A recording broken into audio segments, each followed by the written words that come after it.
देखिए, तंत्र को चलाने के लिए अक्सर आपने सुना होगा, कहते हैं कि इसके लिए कुछ खास तिथियां होती हैं, उन पर ये अच्छे तरीके से काम करता है। अगर हम मोस्टली बात करें तो अमावस्या का दिन और एक पूर्णिमा का दिन ये बहुत खास बताए जाते हैं। पूर्णिमा में हम किसी भी तरह का पूजा पाठ और अमावस्या में हम मारण, उच्चाटन, वशीकरण सब कर्म हम अमावस्या में करते हैं।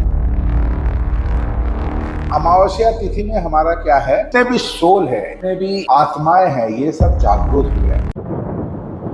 और जितने भी प्लैनेट्स हैं अमावस्या और पूर्णिमा में, ये भी बहुत ज्यादा स्ट्रॉन्ग है। देखिए, तंत्र को चलाने के लिए अक्सर आपने सुना होगा, मेरे वीडियो से नहीं, सोशल मीडिया पे बहुत सारी वीडियो हैं, कहते हैं कि इसके लिए कुछ खास तिथियां होती हैं, डेट होती हैं, उन पर ये अच्छे तरीके से काम करता है। अगर हम मोस्टली बात करें तो अमावस्या का दिन और एक पूर्णिमा का दिन ये बहुत खास बताए जाते हैं। इनके बारे में जानेंगे। मतलब आप पूछना चाहते हैं कि अमावस्या या पूर्णिमा क्या खास है, क्या इसलिए खास है, हाँ, कौन सा काम किसमें हो सकता है, किसमें होता है। देखिए, मैं सबसे पहले बोलूं कि दो ही हमारा पक्ष है, एक शुक्ल पक्ष, एक कृष्ण पक्ष। ठीक है। तो शुक्ल पक्ष यानी पूर्णिमा का और कृष्ण पक्ष यानी अमावस्या का। पूर्णिमा में हम किसी भी तरह का पूजा पाठ ये सब कर सकते हैं और अमावस्या में हम मारण, उच्चाटन, वशीकरण सठ कर्म हम अमावस्या में करते हैं। क्यों? अमावस्या तिथि में हमारा क्या है कि जितने भी सोल है, जितने भी आत्माएं हैं, ये सब जागरूक होते हैं। और जितने भी प्लैनेट्स हैं अमावस्या और पूर्णिमा में, ये भी बहुत ज्यादा स्ट्रॉन्ग रहते हैं।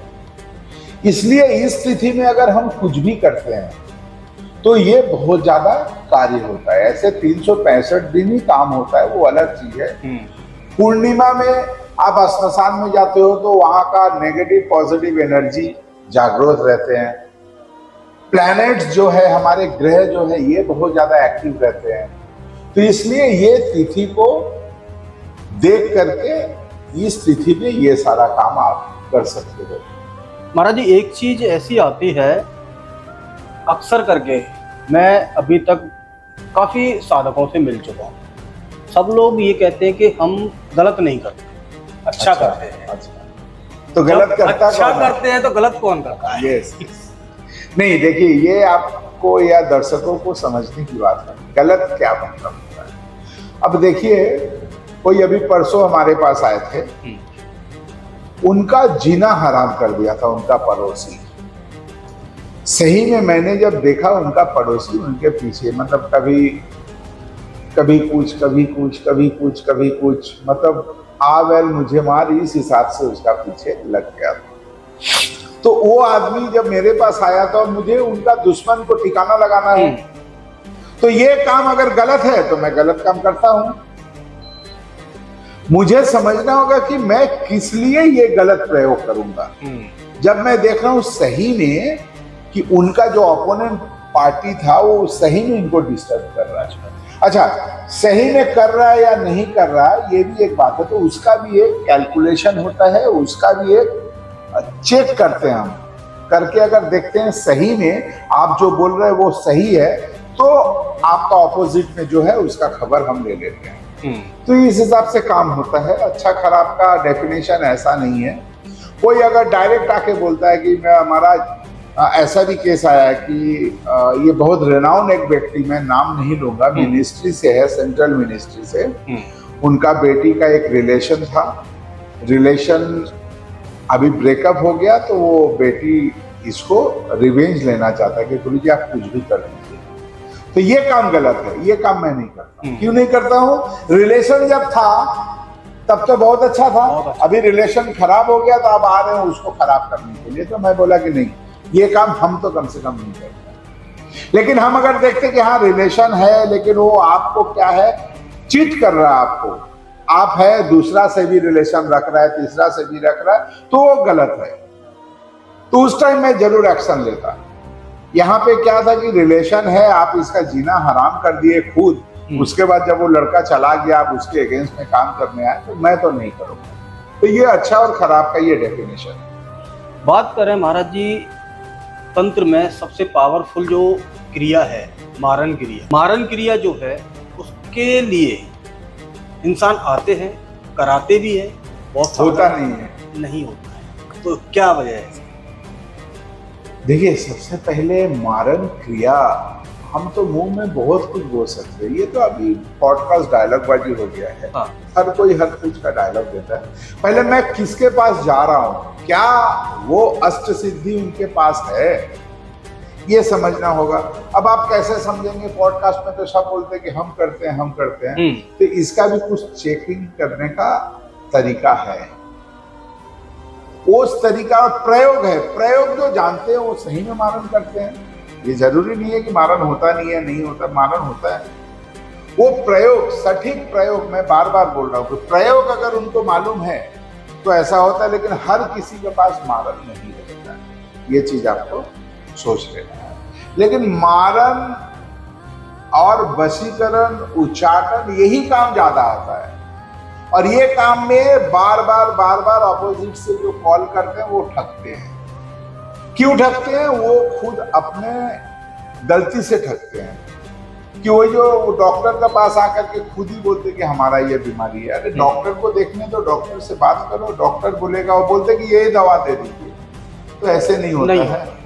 डॉक्टर जो आपको बोलेगा, यानी कोई तांत्रिक आपको जो बोलेगा उसके ऊपर आप कीजिए तो जरूर होगा।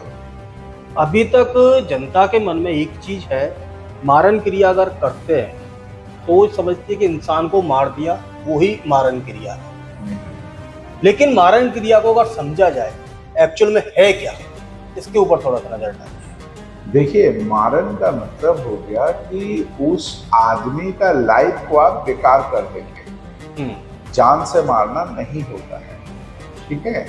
आप उसका लाइफ को बर्बाद कर सकते हैं, उसको पैरालिसिस आप कर सकते हैं, उसको आप उसके लाइफ में देखिएगा बहुत सारा केसेस ऐसा भी आता है कि गुरुजी मेरे पास कोई बीमारी नहीं है, डॉक्टर बोल रहा है कोई बीमारी नहीं है, अभी आपको समझ में आएगा, डॉक्टर बोल रहा है कोई बीमारी नहीं है, लेकिन मुझे तो ये प्रॉब्लम है, मुझे तो वो प्रॉब्लम है, तो वो हो गया मारन। किसी ने आपके ऊपर मारन किया है तो आप डिस्टर्ब हो गए, जो चीज मेडिकल साइंस नहीं पकड़ पा रही है। मेडिकल साइंस बोलते नहीं आप पूरा फिट हो, लेकिन जो बंदे पे गुजर रहा है उसको समझ में आता है, तो इस हिसाब से मारन का कैलकुलेशन कर सकते हैं। जो अभी तक आप लोगों के मन में धारणा है, सोच है, किसी की जान लेना ही मारन है, नहीं, उसकी भावना, उसके मन, उसके शरीर के साथ उसको डिस्टर्ब कर देना, डिस्टर्ब कर देना, वो ही मारन एक्चुअल। अच्छा महाराज जी, अगर किसी समस्या को लेके कोई भी इंसान आपसे जुड़ता है तो कैसे जुड़ सकता है? देखिए, गूगल में हमारा नाम सर्च करेंगे, गुरुजी श्री बिनोय महाराज, तो अबाउट में आ जाएगा। आप जिस चैनल अभी देख रहे हो, इस चैनल में डिस्क्रिप्शन में रहता है, और आप मेरा नंबर भी नोट कर सकते हो। नंबर हम बता रहे हैं 9836283331। फिर से बोल रहे हैं 9836283331। इस नंबर में कॉल करके आप बुकिंग कर सकते हैं। बुकिंग करके हमसे डायरेक्ट बात कर सकते हैं। पहले बुकिंग करना होगा, उसके बाद ही आप बात कर सकते हैं। डायरेक्ट कॉल करेंगे तो मुझसे बात नहीं होगा, क्योंकि मैं हमेशा बिजी रहता हूँ। जो बुकिंग करते हैं उससे मैं बात करता हूँ। बाकी ऐसे ही वीडियो में लेके आता रहता हूँ। आपका कुछ सवाल हो आप हमें कमेंट करिए, महाराज जी से जुड़िए, महाराज जी को अपने सवाल के बारे में बताइए। जय गुरु रामदेव, धन्यवाद। जय जय।